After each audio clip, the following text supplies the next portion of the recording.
Yeah, I'm at 2 too. Fuck this hoe. So my one thing I've just I think is very important for the ladies to know is that because I think we a lot of girls think, okay, well I can just keep waiting. I'm gonna find the right guy, and it doesn't necessarily work that way because the man picks you, and then if you're not in the best position to be the most attractive to get that guy, well, a man that you might have been able to attract at 21, you might not necessarily be able to get at 28, 29, 30, 31, 32. And well, he's saying also, I agree with that. Like women say they want security, but their actions don't necessarily reflect that because I think a lot of girls also have a little bit of a delusional sense as to what they want to marry, right? They think I should be able to find a guy that's, so it's shocking to me, but all girls pretty much describe the same avatar of man. 6 feet or above, 6 figures a year, in shape, not obese, 6 inches penis at least, minimum, etc. And the problem is that even though you guys might see this guy in Miami all the time, this guy actually is not very common. He's actually very rare. And then to find that guy and also he wants you only ends the relationship, bruh. Because the thing is that what ladies don't understand is that when you find this guy, he's attractive to you, but guess who else he's attractive to? Every other chick, a bunch of other chicks. And this kind of, the husband store analogy, right? Which I've said before many times, right? Women always think that there's a bigger, better deal. Okay, yeah, I could go down this stream real fast. It's for the ladies. This is for the girls here. So there's a husband store, right? And I know, guys, there's a bunch of different variations of this. Is the Myron Gaines version, okay, of the husband store. So, ladies, there's a husband store, okay? It has 5 floors, all right? So on the first floor, you walk in, and every guy here has a job. Just a job. I think I can do better. You go up the next floor, okay? But the rule is you cannot go back. So once you decide to go up one floor, you cannot go back to the prior floor, all right? So you go up to the second floor.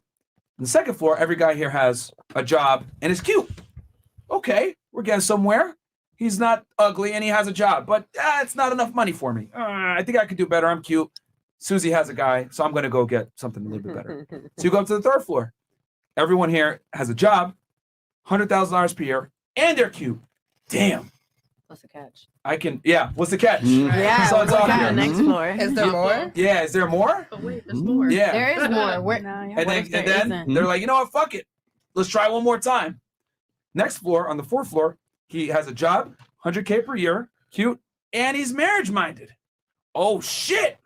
Okay. All right. But you know what? He's not 6 feet tall. What's that? That's a dub. You know what? Let me go up one more floor. Then you go up to the 5th floor. Oh, sorry, there's no men on this floor. Okay. It just exists to let y'all know that women can never be happy, and you gotta leave the store. and then you leave, and then you're single, right? And that's why we have right now. There's more single women than ever before, and we just hit the highest, if I'm not mistaken, Rolo, the highest rate of women not having children either, right? Yeah. 30 after 30. After 30 years old. So we just hit that, and more than 50, and about 50% of women are single now. So we're going into record levels of cat ownership very soon. So now Chewy. And now hold on, let's transition over. There's another store. You used to work for Chewy. Oh, sorry. So there's another store across the street. Okay. It's the wife store. All right. So on this store, okay, the guys, same exact rules. And on the first floor, every girl is cute. Okay, I could stay here. But you know what, man? Being cute isn't enough. Go up to the second floor. Every girl is cute and knows how to cook. Damn, okay. I think I could stay here, but maybe, you know what, man? We ain't settling, man. We're kings, right? Yeah, we we deserve better. Oh, yeah. We deserve better. Yeah. So go up to the third floor. Every girl is cute, can cook, and likes sports and isn't a hoe. Yeah. And she's peace. Oh, shit. And the 4th, 5th, and 6th floors have never been visited. Every guy settles right there, pretty much. And that's the difference. Men, on the 4th floor, can they suck a dick on the 4th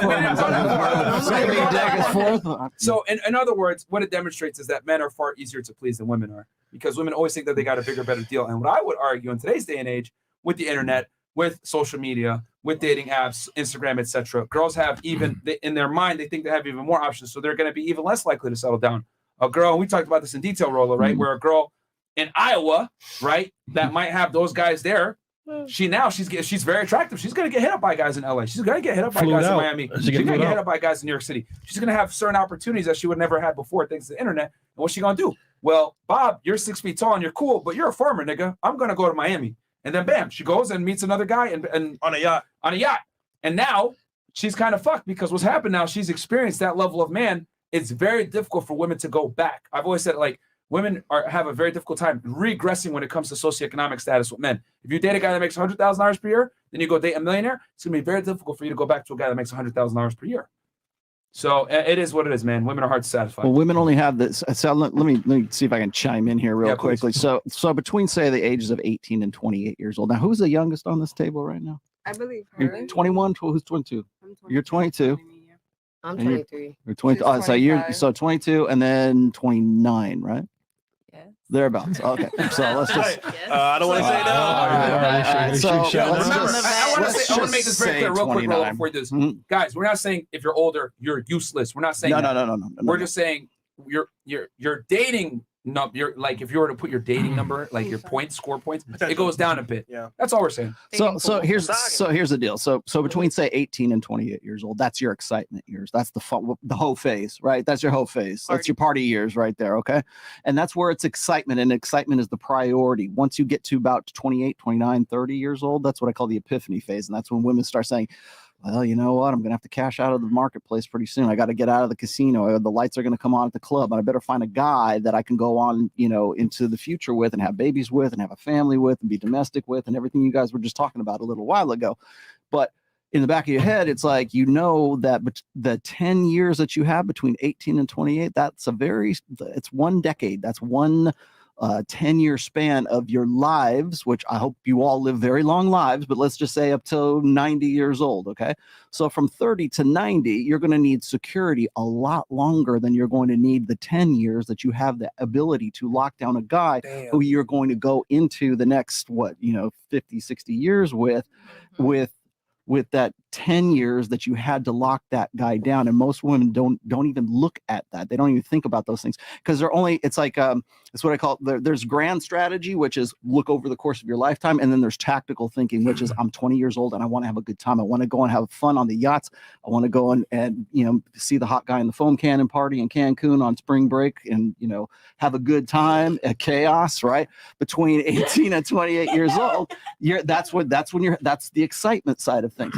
But in the back of your head, I think most women understand this from like a very early age. From the time you're like 10 or 12 years old, you realize that at some point you're going to go, you know what? My sexual market value and my ability to lock that guy down only exists between, like, say, the time I get to be an adult until I'm about 28 years old. And then I got to deal with these other bitches who are coming in who are 18, 22, 23, 24. And those are now my competition for the guys that I wanted to lock down so I can have some kind of security going forward when I'm 40, 50, 60, 70 years old. Okay, so I got a question. So would you agree that the whole phase is not necessary, and in the times when you're 19 to, like, I guess 27, 28, whatever, those are the times that you should be courting and vetting for a man, right? I think you should be doing it a lot earlier than that. But again, it's what you, because I'm going to quote Rich Cooper here real quickly. Rich Cooper says this. He says, women don't care about men's struggles. They wait at the finish line and they bang the winners. And so but the thing is all those guys who are already winners, there's only so many of those guys because it takes longer, as I said, for men to mature into their peak potential. So it'd be nice to be able to be at the finish line and have a turnkey relationship with the guy who's just crossing the finish line. You jump on board and then you go off into the future with this guy, have babies and everything else. The problem is like you have to make a bet on a guy who has some kind of potential to be a winner later on, because a guy at 25 years old is not going to be as successful or have the same potential as the guy who is 35 years old, who is made partner in the law firm, who has all this money. He's a successful podcaster. He has done something with his life, because for men at right around 35, 36, 37 years old, that's when they can still be in great shape. They're now hitting their stride in their careers. They're a better judge of character. Maybe they have more sexual selectivity, because those guys who are at the apex or the top of their game, they can now go and say, I want to go find a chick who's like 24, 25, 26 years old, because that's what I want to get with, because I want to get with the girls who are younger, hotter, tighter. I want to get with that kind of girl, not the girl who's 35, 36, 37, who's the same age as him. He wants to go back and look at a woman who's got, who has some fertility and sexual, youth and wants to get with that chick. So it's not so much about, like, well, should you start thinking about this at 27, 28? You should actually start thinking about it probably when you're No, yeah, I'm 20, thinking like 19. so that you can make a good and real, again, what I said before is like strategic thinking versus tactical thinking. Most women are just like, tactical thinking is, I'm going to go to the next yacht party. I'm going to go down to Brickell. I'm going to have a great time. And I'm going to meet all these dudes in the club. And it's that excitement. That's why I said excitement versus security, right? So the excitement part is you're only seeing the guy the next Friday, whatever the next party is, or whatever the next, fun thing is for that. Remember I said, it's like a gambling addiction. It's like, what's the next hit?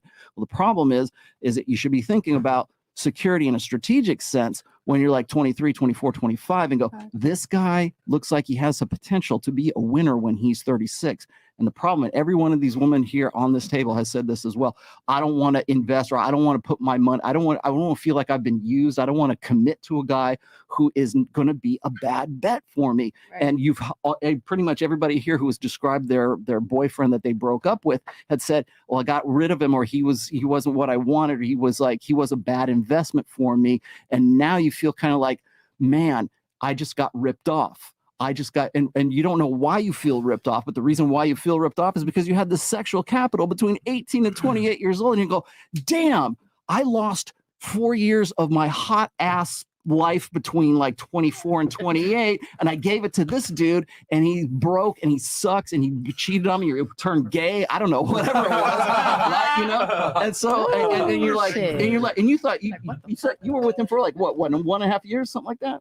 So the gay guy 1.5. 1.5 years. So 1.5 years. 5 years. Damn it. Between what were you like 24, 23 to 24, 26 or something like that? You're like, those are peak years. And you gave that to this guy who was like the other guy, the one that I was with for 5 years, my peak years, because we started from 18 all the way to 24. And you feel like you got ripped off.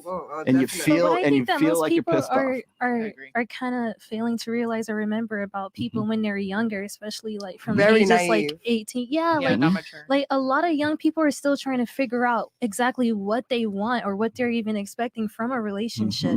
Because you have to be a good judge of character. You have to figure those things out. And you know what? Young people don't hear shit. They don't have anybody tell them what they can and they cannot. That's why we used to have fathers involved. Yeah, right? those are like the testing years. They don't want to be told shit. Man, who was in the kitchen? Because Rollo was cooking, man. Damn. I came out here to do some babysitting. I haven't seen a kid yet. And then we'll do the chats, and then we'll do questions for ladies. I just honestly believe too, like as growing up in Miami, and like other girls could also testify to this. When we were younger, we were stupid. You know what I'm saying? My mom had me locked up in the house till I was 18, and then 18, I got myself a boyfriend, and then it was like, all right, I like this nigga. Fuck it, I'm gonna roll with him.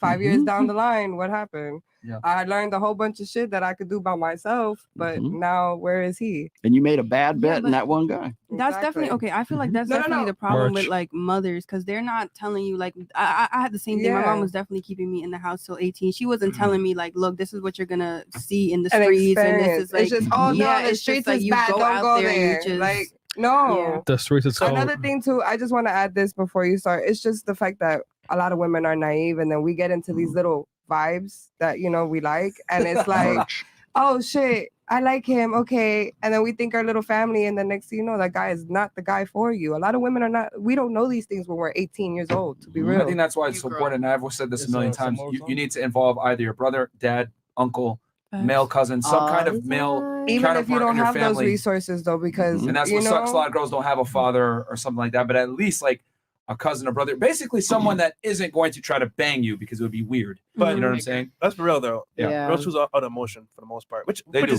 And we're not allowed to tell them shit. We're not allowed to be because if you do, you're judgmental, right? If I step in, I say this, like we were talking about, like Tinder swindler, those chicks who are part of the 3 girls who are in there. Where's their dads? Where's their brothers? Where's their cousins? Where are the men in there who are going to say, no, you're not getting on a freaking private jet to go to Bulgaria with this dude you just met like half an hour ago on Tinder? Get the fuck out of here. You're staying right here. You know what would have happened if that's the case? Like, think of all the downstream effects of those 3 women when they went and did all. I mean, because they did a whole documentary on the guy, right? You know, away tens of thousands of dollars. And it's like this Ponzi scheme. And you know what? They're still on the hook for those $10,000, those dollars. And they go and they start like a a GoFundMe account or something like that, expecting like the general populace to crowdsource the expenditures and the loans that they took out for that. Stupid. Those people who are actually giving the money in the GoFundMe, they're actually the victims in all of this because they're the part of the downstream effect of women making bad decisions on the guy in the Tinder swindler. It from the Tinder swindler thing already. They've made money from doing that. Exactly. And so, but here's the thing. You know how we would have stopped all that? If some guy would have said, one loan, not to mention 9 loans for this. One guy had stepped in and said, "No, fuck that. You are not doing this." Yeah. But you know what they would have said? Oh, he's oppressive and he's a misogynist and about patriarchy and it's judging and just follow your heart and it will never lead you astray. Get the fuck out of here. You're not going off to Bulgaria with this guy. And you know what? There would be no documentary. We wouldn't be talking about this right now. Myron, you had a point?